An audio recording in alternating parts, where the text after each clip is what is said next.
크게 아멘으로 화답합니다. 할렐루야. 따라하시겠습니다. 이 세대를 본받지 말라. 이 세대를 본받지 말라는 제목으로 말씀 전합니다. 분당의 어느 교회에 특이한 것이 있습니다.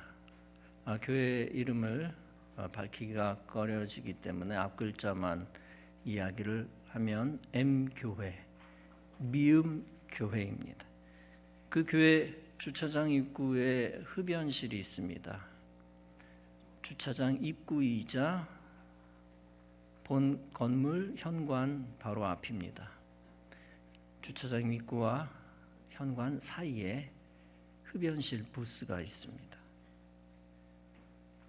그 교회가 흡연실을 만든 이유가 있다고 합니다.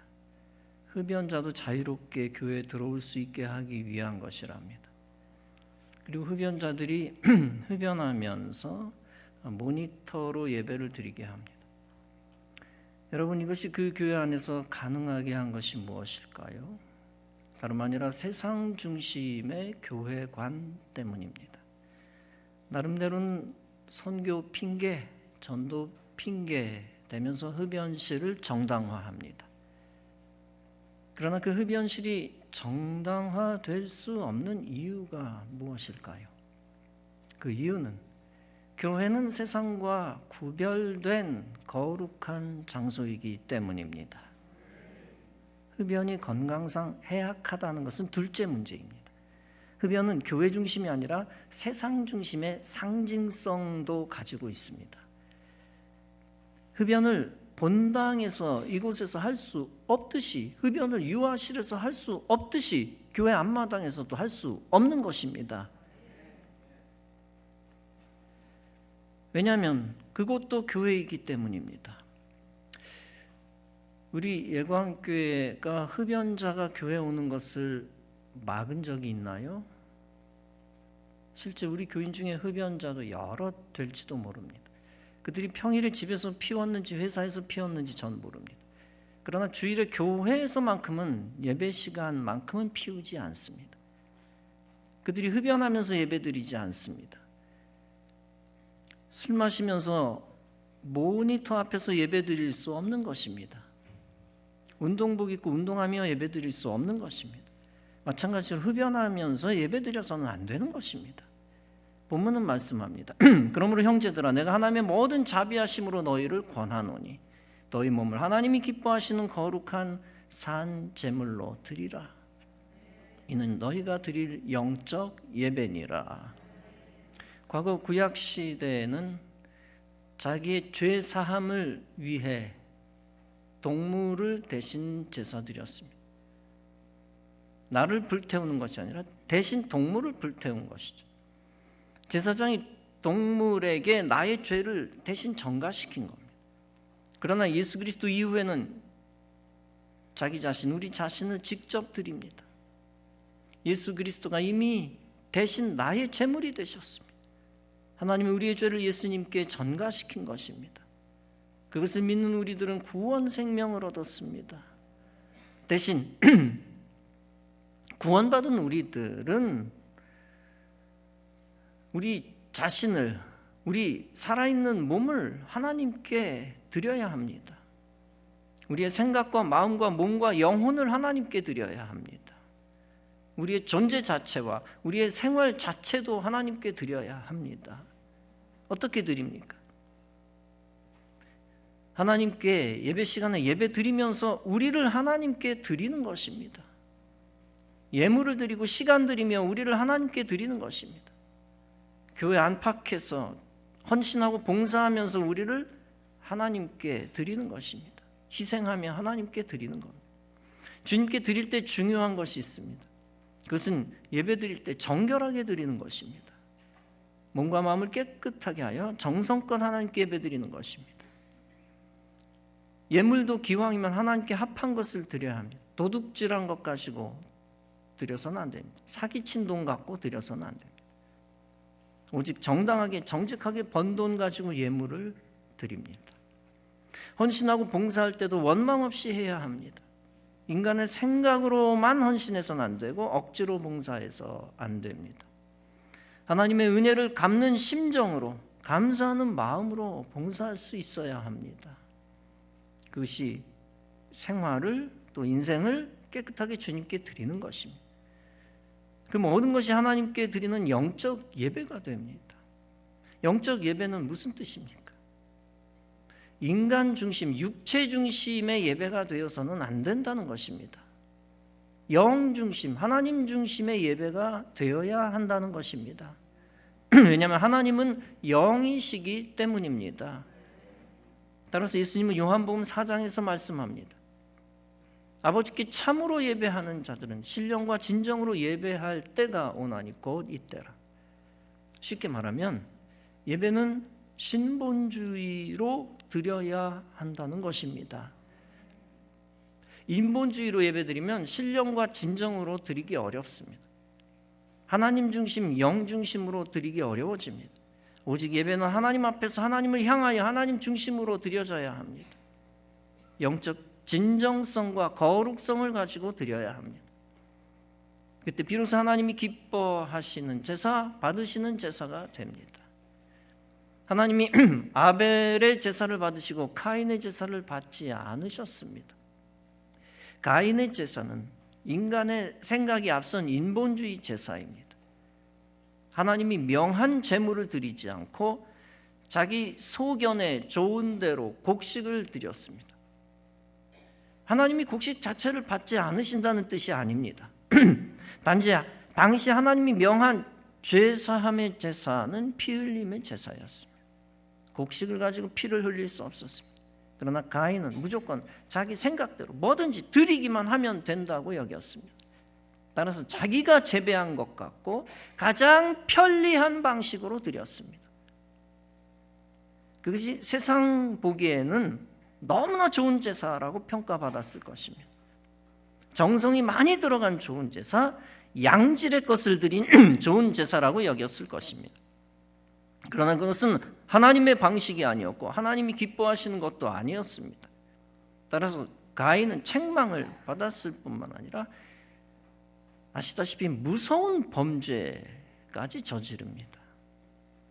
인본주의 예배도 마찬가지입니다. 자기 보기에 좋은 방식을 고집하는 것이 인본주의 예배입니다. 세상 사람 보기에 좋은 방식을 추구하는 것이 인본주의 예배입니다. 하나님의 명령을 거부하는 것이 인본주의 예배입니다.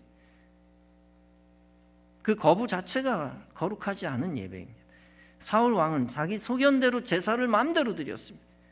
블레셋 민족이 이스라엘을 쳐들어옵니다. 당시 이스라엘 병사는 3,000명이었습니다.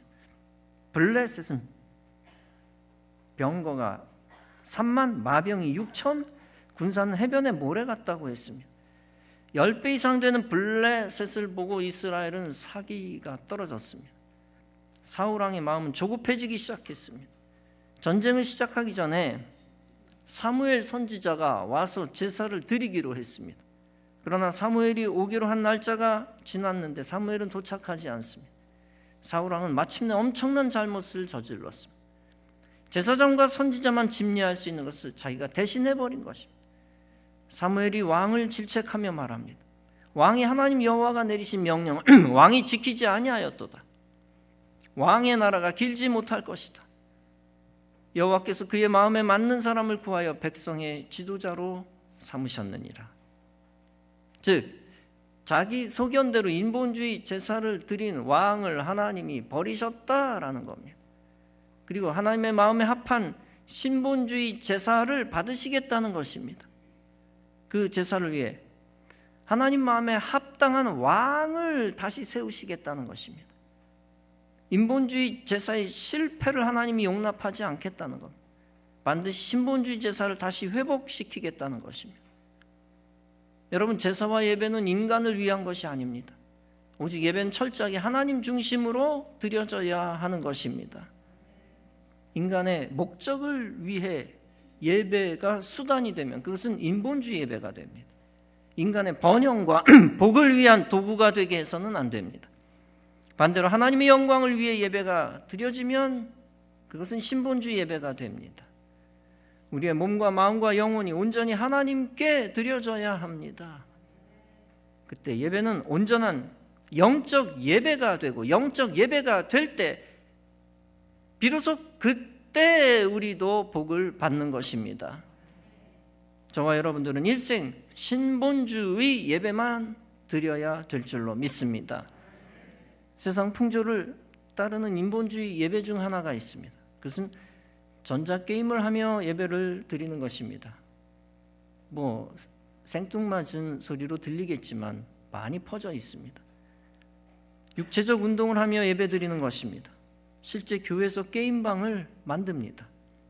그러면서 변명을 합니다. 요즘 아이들이 교회에서 흥미를 못 느끼니 교회 안 온다. 일단 게임으로 재밌는 교회 만들어 아이들을 데려오고 봐야 한다. 말은 그럴듯합니다. 그러나 문제는 예배의 진정성과 본질을 크게 훼손한다는 것입니다. 게임하면서 예배 드릴 수 있다는 발상 자체가 인본주의입니다. 운동하며 예배 드릴 수 있다는 생각 자체가 인본주의입니다. 전혀 하나님을 높이거나 영화롭게 하고자 하는 생각이 아닙니다. 혹시 게임하고 나서 예배를 드릴 수는 있습니다. 예배 끝나고 나서 게임을 할 수는 있습니다. 안 하면 더 좋지만. 그런데 문제는 예배 드리면서 게임한다는 발상입니다. 다시 말하면 게임하면서 예배 드린다는 발상입니다. 그런 해괴망측한 예배는 인정받지 못한 가인의 예배와 비슷합니다. 세상 풍조에 휩쓸려 예배 본질을 망가뜨린 것입니다. 세상 풍조가 하도 세게 몰아치니까 교회마다 그것을 당연하게 여깁니다. 비대면 예배라는 가인 예배에 물드니까 교회들도 점점 행태가 기괴해집니다. 가관입니다. 지난달에는 서울 남년의 차원에서 교사대회가 있었습니다. 그 교사대회 특강의 주제는 메타버스 예배 활성화입니다. 메타는 초월이라는 뜻이고 유니버스는 세계, 현실이라는 뜻입니다. 따라서 현실 세계를 초월한 가상 세계입니다. 가상 세계 속에서 예배 드릴 수 있다는 겁니다. 심지어 아바타 가지고 들어가 예배를 드립니다. 악한 것은 남자는 여자 아바타 가지고 들어가 예배 드리고 다른 인종과 다른 나이로 들어가 예배 드립니다. 나이도 속이고 인종도 속이고 성별도 속일 수 있습니다. 경건성과 거룩성을 훼손하며 예배를 유희 수준, 오락 수준으로 떨어뜨립니다. 한일장신대학교 정창복 교수는 다음과 같이 지적합니다. 예수님께서 말씀이 육신이 되어 이 땅에 실체성으로 오셨다. 이런 기독교의 진리가 가상현실로 대체될 수 있을까? 메타버스나 온라인이 커뮤니케이션 도구로서의 활용 가치는 있다. 그러나 현실과 똑같은 가치를 부여할 수는 없다. 서울신학대학교 김형락 교수는 다음과 같이 말합니다. 가상세계만을 추구하는 극단적 메타버스 기독교 공동체는 위험하다. 디지털 가현설에 빠질 수 있다. 여러분, 가현설이 뭡니까? 예수님 당시 제2세기 풍미했던 이단 영지주의의 주장, 가현설입니다. 예수님의 십자가의 제물은 육체가 아니라 영이다. 유령이라는 얘기입니다. 가현설 이단. 이와 같은 메타버스 교회는 현대적 영지주의 이단이다라고 표현할 수 있을 것 같습니다. 메타버스 가현설은 공공연하게 기독교 가치와 충돌합니다. 특히 헌신, 책임감, 고난, 역경, 인내 같은 성경의 가치와 자주 충돌합니다. 결국 예배와 신앙의 훈련을 위해 모이지 않아도 된다라고 주장합니다. 그러나 예배의 본질은 모이는 것입니다. 교회는 온라인 네트워크 개념이 아닙니다. 교회는 예배 현장에서 이루어지는 하나님과의 교통, 성도와의 교류입니다. 가상교회에서 하나님의 교통하심이 가능할까요? 가상현실 속에서 영성을 키울 수 있을까요? 진정한 교육과 소통이 이루어질 수 있을까요? 한마디로 말하면 가상세계, 가상교회에 하나님은 계시지 않습니다. 가상교회에서 성도의 정체성은 무너집니다. 당연히 인간성과 정신도 믿음도 파괴됩니다. 하나님이 주신 참된 평안도 찾을 수 없습니다. 사탄은 이 같은 세상 풍조를 활용하여 기독교인을 끊임없이 무기력하게 만듭니다. 하나님 품에 있던 기독교인을 세상 속으로 빠뜨립니다. 당연히 기도와 신앙의 집중력은 분산됩니다. 실제와 가상세계 사이의 경계가 허물어집니다. 옳고 그름, 참과 거짓에 대한 판단력도 모호해집니다. 결국 영적 혼돈의 블랙홀 속에 빠집니다. 메타버스에 맞들인 목회자와 성도들은 착각합니다. 메타버스와 예배와 기독교 교육의 메타버스가 예배와 기독교 교육의 효과적인 대안이다라는 착각입니다. 그러나 그것은 조금씩 교회와 신앙생활을 무너뜨린 도구가 될 것입니다. 특히 기성교회의 불만을 느낀 사람들이 메타버스 교회에서 문제를 해결하려는 시도는 위험합니다. 그것은 영적 생명까지 메타버스에 넘겨주게 되기 때문입니다. 세상 풍조 중 메타버스의 본질을 주의 깊게 들여다보아야 합니다. 메타버스는 교회의 대안이 아닙니다. 그것은 교회와 예배를 위협하고 있음을 우리는 알아야 합니다. 그러므로 교회는 무작정 세상의 흐름을 읽고 그것을 따라가서는 안 됩니다. 레위기 18장은 말씀합니다. 너희는 내 명령을 지키고 너희가 들어가기 전에 행하던 가증한 풍속을 하나라도 따름으로 스스로 더럽히지 마라. 나는 너희 하나님 여호와니라. 물론 레위기 18장은 메타버스에 관한 직접적인 말씀은 아닙니다. 레위기 18장은 근친상간이나 동성애 같은 것을 금하는 말씀들입니다. 자녀를 몰렉신에게 인신제사로 드리는 가증한 족속 이야기입니다. 너는 여자와 동침함 같이 남자와 동침하지 말라. 이는 가증한 일이니라. 너는 짐승과 교합하여 너희를 더럽히지 말며 이는 문란한 일이니라. 내가 너희 앞에서 쫓아내는 족속들이 이 모든 일로 말미암아 더러워졌고 그 땅도 더러워졌으므로 내가 그 악으로 말미암아 벌하고 그 땅도 스스로 그 주민을 토하여 내느니라. 즉 가나안 족속들이 갖은 마귀 짓을 다 했다는 겁니다. 그 가나안 땅이 그로 인하여 더러워졌다는 것입니다. 따라서 하나님 그들을 가나안에서 쫓아내신다는 것입니다. 가나안의 마귀 풍습은 세상 풍조의 상징입니다. 상징적 본보기입니다. 레위기가 경고하는 세상 풍조의 구체적 메타버스 이야기는 없습니다. 그러나 그것이 하나님과 백성 사이를 멀리 떨어뜨려 놓고 있습니다. 예배와 기독교 교육과 성경을 파괴하는 역할을 합니다. 따라서 그것도 현대적인 마귀적 세상 풍조 역할을 할 수 있습니다. 이때 우리는 신앙을 떨어뜨린 마귀의 도구를 비판적인 차원에서 바라볼 수 있어야 합니다. 그런 거룩한 비판 능력을 가질 때 참된 하나님의 백성으로부터 끊어지지 않습니다. 그런 거룩한 비판 능력의 힘을 잃어버리면 세상이 하자는 대로 순순히 따라갑니다. 결국 명목상의 신자로 전락하고 그 후에는 영적 집단 학살을 당합니다. 육체적 집단 학살도 어마어마하게 무시무시하지 않습니까? 영적 집단 학살은 실제 더 무시무시한 겁니다. 아프리카에는 스프링 폭스라고 하는 산양이 있다고 합니다. 수천 마리씩 떼를 지어 다닙니다. 그 양들은 집단적으로 달리기를 잘합니다. 그런데 벼랑 끝까지 달려 집단적으로 종종 떨어지는 일이 있다고 합니다. 학자들은 왜 그들이 그런 행동을 하며 죽어가는가 연구를 했습니다.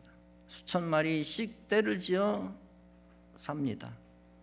앞에 양이 풀을 먹으니 뒤에 있는 양은 먹을 풀이 없게 됩니다. 본능적으로 앞으로 나아가야만 풀을 먹을 수 있다는 생각을 합니다.